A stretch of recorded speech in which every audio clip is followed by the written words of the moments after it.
All right, everyone. Welcome back to Calcio Corner. It's been a while.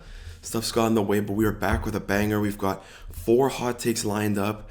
We've got people's ball knowledge on the line. We'll talk about each of them. We'll give our opinion on them. Are they good hot takes, bad ball knowledge, good ball knowledge? And let's get into the episode. What's up, Calcio Corner? Here's my hot take. Coming from an Italian, Andrea Pirlo is not a top 10 midfielder of all time. And that's including Cam. So, like Maradona played in the midfield. Cam, he's a midfielder.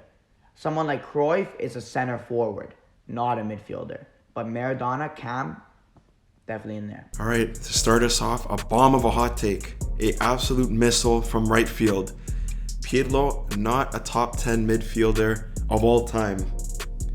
A lot to dissect, a lot to break down. Daniel put us in a real pickle off the bat. To start us off, it's a big time hot take. So let's get into it right away. The adding of the attacking midfielder part, I don't agree with, because my version of a midfielder is someone who not only attacks but also defends. Not saying box to box, but at least is part of the defensive phase of play. Like tracks back. Yeah, like I don't. Maradona's not passing the halfway line, and similar for Kaká. Like he's not going to be known for the defensive part of his game, but he didn't really do much defensive work. Like most number 10s at that time, they're mostly attacking players. But yeah, I think it's a bit of a stretch to add them in there. But in terms of the list he had here, I think he still sneaks into the top 10. Yeah. I'm gonna ignore KDB at the end of his career, because KDB is the same as like a Maradona and Kaká in my opinion. Sometimes he's even playing striker at City. Yeah. So I think he does get top 10 based on midfielder, like that midfielder role. Just because he's been doing it for so long. He did it for so long. He was so good with Milan, Inter, Juve. Yeah. Like here's some of those, like Xavi, Iniesta, Scholes, Mateus, like those guys, that's fine. Mm-hmm. That's who I would categorize as a midfielder, who I'd compare him with in terms of midfielders. Even a Vieira. Yeah. Even a Vieira, whoever the case may be. I think he fits. That's the type of profile midfielder that I would put him in ranking for a top 10. I think Maradona and Kaká are in their own separate category, but I think if we look strictly off ability and putting him in a top 10, I think he fits there. Yeah. He revolutionized the role, which is now incredibly popular in modern football. A lot of teams try to replicate the regista role. He did that so well. The way he'd control games, set the tempo. Again, not the greatest defensively, wasn't the greatest athlete. He wasn't very fast. He needed a lot of help from the likes of Marchisio and Vidal at Juve, Seedorf and Gattuso at Milan. But still, the way he could control games, there's no one like it. There's no one like it. He's able to pull the strings every time. Yeah. It's a shame he never won a Champions League with Juve or anything. Yeah. They got to a couple finals. Yeah, very hard done by. Same with Buffon, very hard done by. Obviously won at Milan, but couldn't get one at the end of his career. But he was just so good. Like his game continued when he was younger into his prime. At his end of his career at Juve, he was able to just replicate his game all throughout that 2016 in the final, playing in a Champions League final at a very old age. Oh yeah. Playing against one of a prime Barca. Like that was the level he was at. He was unbelievable. I think you have to have him in there. I think the longevity of his career, you look at when, all-time 11s are made with like iconic players making all-time 11s, Pirlo's usually in there. He's there at that holding mid position because of his ability. I think he's just that good of a player. You have to have him in an all-time 11. His play style is so unique. He revolutionized that position, in my opinion. Was so good for Italy as well. Yeah. Winning a World Cup, a big part of that success. Yeah. I think you have to have him in there just because he's just done so much. He was kind of the new wave of holding midfielders where they used to be kind of destroyers, very physical, athletic holding mids. He was more of that graceful, technical player, could see the pitch, a much, much different player. And he, like I said, revolutionized that position. Now we see a lot of midfielders kind of play that way, similar to the likes of Jorginho, who, again, not the best athlete, but again, can pull the strings from a deep position. Obviously not comparing the two, it is miles apart, but again, just see the influence he had on players trying to play that role in midfield as well. In my opinion, he's got to be top 10. I think it's not a bad hot take, But I think it's an opinionated one. Yeah, it is. There's coming with some reason to, which I do like with the list as well. But I do think you gotta have Pirlo in there. Hey, Calcio Corner, my hot take is Jude Bellingham is currently the best England midfielder. Hot take number 2 coming in from Bruno, that Bellingham is the best English midfielder at the moment. I think we can both agree. It's a fact. No debate. It is a fact. In terms of the competition he's dealing with, Mounts, Phillips, Rice, Hendo, yeah. I don't see it. I think Bellingham's clear of all of them. Rice, I don't see it. I think the system just suits him at West Ham. Very defensive player. I don't think he offers much in a team that has the ball. Mount, enough said. I don't think we've made enough comments on him over the weeks. I think he's easily clear of him, but you've seen him a lot more because you watch Bayern more. Bellingham, he's got what it takes to be among the world's best. Yeah, at such a young age, he's so good on and off the ball. He's a goal scorer, and he can win the ball back like nothing. And his creativity is great. Good midfielder. Yeah, he's gonna be a star in the World Cup in the winter. Yeah, I think he's just so well-rounded. We saw against last year in the COVID Champions League against City, he was unbelievable. He scored in both legs. I think one of the youngest, I don't know if it was youngest English midfielders or youngest English players to score in both legs, something like that. But he was just unbelievable, and that's where we really saw his talent. We see him shine in the big games. But he's gonna be up there, and I think he hasn't really got his chance for England yet. But like you said, I think the winter, when it comes, we'll really see him thrive. I don't think next to Rice really complements him that well. I think he does well in Dortmund in that 3 in midfield. But it's a national team. You get what you get. Who's ever there is ever there. But I think that World Cup is when he's really gonna shine.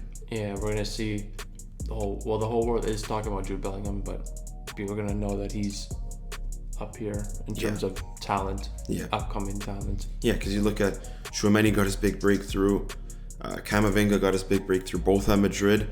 I'm not saying Bellingham's going to go to Madrid. I think he'll go to Liverpool. He definitely wants to go back to England. Mm-hmm. But and he's already done it in English football. Birmingham in the Championship. He did well enough at 16 years old to get him moved to Dortmund in the first place. So coming back, I don't think there'll be any issues. Yeah.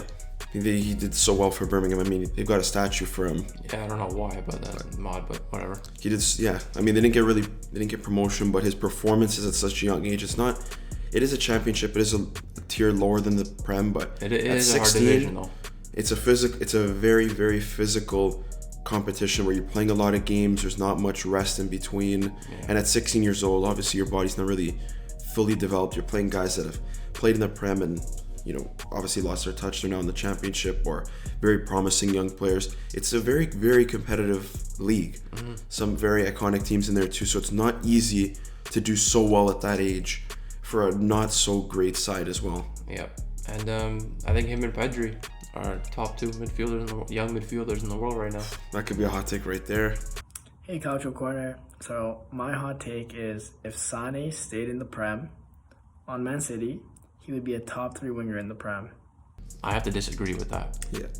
Instantly, because you look right now, Mane, Salah, Son. I know Mane just got sold, but those 3 are We'll take clear. it right now. Yeah, those 3 were clear. It would have been clear as Sane. Yeah, we're not saying Sane's bad. It's just, we've seen now with Bayern that he can be a very unmotivated player. Pep seemed to get the best out of him, get him motivated to play every game.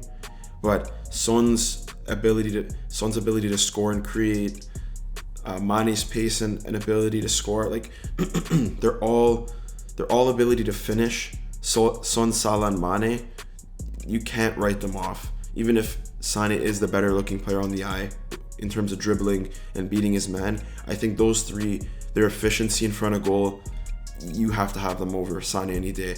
Now, as we go down, Mahrez or Sane, both would have been on the same team.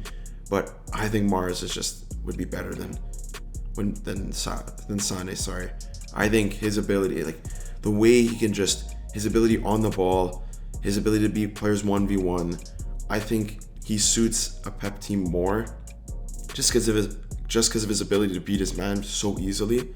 I think he'd be better than Sane, and we saw it this season. He was unbelievable in their title run. Top 5 though, I think is where he comfortably would sit. But these type of hot takes, you never know, because at the time when he left, they didn't have Cancelo, and he played definitely a big part. Left back, Sane was playing left wing. Their ability to link up there, even though Cancelo would come inside more, it's a different player that could have really helped. And Pep did change his team a little bit more. Bernardo became a bigger influence. Who knows? They didn't even play with a striker. Like, there's a lot of different factors that would have come into play. Obviously, then the trickle-down effect. Who knows if Foden would have played? Definitely Grealish shouldn't have been signed if Sane would have stayed. But there's just a whole trickle-down effect, and it would have been very interesting to see. But if you continued the heights that he was at City, I think we can both agree top 5. Yeah, another argument for me is his inconsistency. He struggled with injury problems a lot, which held him back as a player. If those injuries didn't happen, he could have easily been top 3, even if he didn't stay. Top 3 winger in the world, maybe. But again, I watched him a lot at Bayern, even for Germany. He doesn't look motivated. Yeah. He sometimes, but he has his moments of brilliance. But a lot of the time, he's very inconsistent on the pitch. He dribbles himself, gives the ball away a lot, even in their own half. But then he does have those moments of brilliance. His finishing isn't that good, not what it used to be, but he's got the pace, he's got some creativity, and sometimes he's good. But yeah, it's just, I think you need someone to get him going, because he can kind of switch off, which top players usually don't. They're consistent game in and game out in the big moments, but I think that's what kind of holds him back. Now, you didn't really see that too much at City. He was unbelievable, but I still think that the wingers now would have been better than Sane at his peak. yeah, I think top 5 is where he'd comfortably sit. I still think he's a very, very good player, and I think he's got the ability. Yeah, I think he's got to look to return back to England. It would be really interesting to see where he'd go. I think City would be off the table. Too many wingers, too much competition. But Chelsea would be a very interesting one. They need creativity. They need someone like him, and I think with Tuchel, Even maybe United. That'd be very interesting too. But City, United, who knows if that would have worked out. Hello, this is Matteo from Italy, and my Serie A hot take is that Juventus is going to be in Conference League next year, because I think that under Allegri they're trying to bring back the old Juventus, but they'll never be able to, even if they get Pogba back. It's just not there. Allegri has to go. Juventus will never be the same. It's just part of the cycle. The final hot take from Matt is Juve will finish in a Conference League spot. Could there be a bit of bias there, Inter fan? A little bit of bias, but personally, I don't agree with it. But Yeah, I think it's a bit far-fetched. That's a bit dramatic. That's finishing 6th. It depends. 7th. 6 or 7. Yeah, I think it 6 or depends. It would depend on who wins Coppa Italia and the Serie A. If, let's say, the first place team wins both of those, then it would be 6th. But is it far-fetched to say Europa League 5th place? No, it's I not don't know. too far-fetched. I would think that this season they finish 3rd or 4th. I don't think they'll finish behind like a Roma, Atalanta, Fiorentina, Lazio. Yeah. But that's just my take. I just think Juve, as a club, they won't... They're Juve. They always seem to do Yeah, well. I mean, they haven't been doing well past 2 seasons, but not horrific. Yeah, they're always just good enough to stay in the Champions League, but not bad enough to drop down. Like this season, they were really bad and still managed to make the Champions League. Now, is that a sign of the league? Probably, because the quality underneath. Lazio struggled in a next phase with Sarri. Same thing with Roma, Mourinho. And Atalanta were terrible this season, not even finishing in Europe. But I don't know. I think if the teams start to get better, I know Roma, they're going to invest. They have Mourinho. But I don't know how far-fetched it is to say that the Champions League, I think finishing outside the Champions League, I think have become very, very complacent ever since winning their last Scudetto with Sarri. They haven't really invested very well. And, they're kind of getting lucky that a lot of these teams haven't done very well. Like Lazio really haven't done very well. Roma, Atalanta have slowly fallen off. I think they've kind of rolled their luck a bit. Obviously, the year they've had Pirlo, you know, if Napoli beat Verona, they're in the Europa League. This year, you know, they didn't really.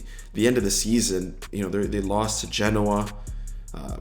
They lost a lot of games and still managed to make the Champions League. They kind of rode their luck because of how inconsistent Lazio and Roma were, not because of how good they were. I don't know how far-fetched it is to say that maybe this is the ticking point. You know, we look at who they're linked with. Werner's who they're linked with at the moment. I know they got Pogba, but there's not much coming in. That midfield is just dead. Yeah, there's not much coming in. Rabiot. Yeah, Artur.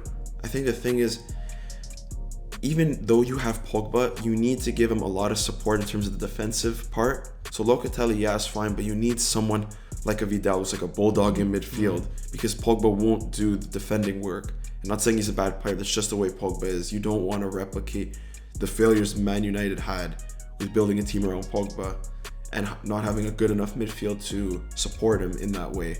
But I don't know, Also losing players like Bentancur and Kulusevski is not going to help at all. No, they misjudged Kulusevski. Sold him way too early, in my opinion. Yeah. 21 years old. Sold him way too early, and you see what he's doing for Spurs. Helped them pretty much get to the Champions League positions. But yeah, you just look at their depth. Like in center back, Chiellini's gone, obviously. Age, he wasn't going to stay. Bonucci's getting to that part now where I don't think he's gonna be following Chiellini's footsteps very soon. Very, very soon. Quadrado's not the youngest. Alexandro, all Juve fans want him out. And then you look at the attack. Chiesa out till who knows when. I know he's been recovering pretty well, but an ACL injury is an ACL injury. You never know. You never know if you're gonna come back quite the same. Yeah, and then Morata, losing him he's a good player. Who knows if he's a money laundering player? I don't know. Not the best striker, but he's still a very serviceable striker. He went back to Atletico, but you don't have much on the wings. Bernardeschi on a free could be coming here to TFC. Who knows? That could be very interesting. But there's not really that much. Dybala obviously gone. Where's the creativity coming? And I'm not really seeing a whole lot of creative players being linked to Juve. Yeah, not many. I haven't seen many rumors about Juve, like in general. Di Maria, they're not getting him anymore. Anthony looks closer to United than Juve. Maybe they take a punt back at Dybala because it looks like nobody wants him. I don't know what happened. Nobody wants him now. Kind of maybe a bit of karma for the way he handled that whole situation. I don't know. It just seems like, they're not really going about the market the right way. Vlahovic was not at the top of his game like he was at Fiorentina. Could we be seeing another Piatek situation? Probably not, but still, I don't think he's the best. That would be a dramatic fall from Greece, but I think that's more to do with Allegri, because under Fiorentina with Italiano, he looked really good. He looks so good because they create so many chances. At Juve, they just do not create enough.